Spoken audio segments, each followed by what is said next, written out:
पश्चिम बंगाल के मंत्री शशि पांजा कहते हैं प्रशासन और मुख्यमंत्री ने हर जरूरी कदम उठाया है, लेकिन पिछले सालों में भी पश्चिम बंगाल में हमेशा राज्य को बदनाम करने के लिए आयोग भेजे गए हैं और इसके पीछे सिर्फ राजनीतिक एजेंडा है। अगर मानवाधिकार आयोग और महिला अधिकार आयोग वाकई ये सुनिश्चित करना चाहते हैं कि कहीं भी मानवाधिकारों का उल्लंघन ना हो, तो उन्हें सबसे पहले मणिपुर जाना चाहिए था।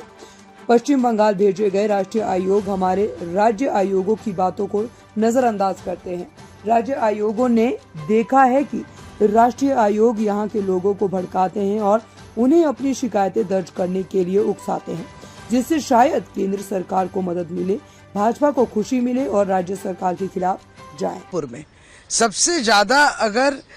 नागरिक के अधिकारों पे और उनके ऊपर अगर अत्याचार या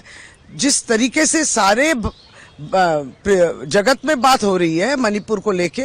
लेकिन वहां कमीशन भी नहीं पहुंचता है, कोई भी कमीशन, ह्यूमन राइट्स या वुमेन्स कमीशन नहीं पहुंचता। और हम लोग बंगाल में लगातार देखे हैं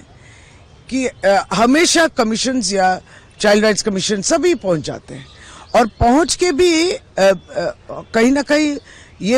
आप मेंबर को देखिए, जो मेंबर्स हैं इनकी पूर्व इतिहास भी देखिएगा, किस तरीके की उनकी भावनाएं वगैरह, ये सब विगत दिनों में हम लोग कमीशंस में देखे हैं। तो राजनीतिक एक उद्देश्य रहता ही है और वो राजनीतिक रूप से प्रभावित भी करते हैं। हमारे जो राज्य के कमीशंस हैं वो बाल सुरक्षा कमीशन बोलिए या महिला कमीशन हो, उनको भी कभी नजरअंदाज करना या उनके बातों को न सुनना, इस तरीके से हम लोग जो राष्ट्रीय कमीशन आते हैं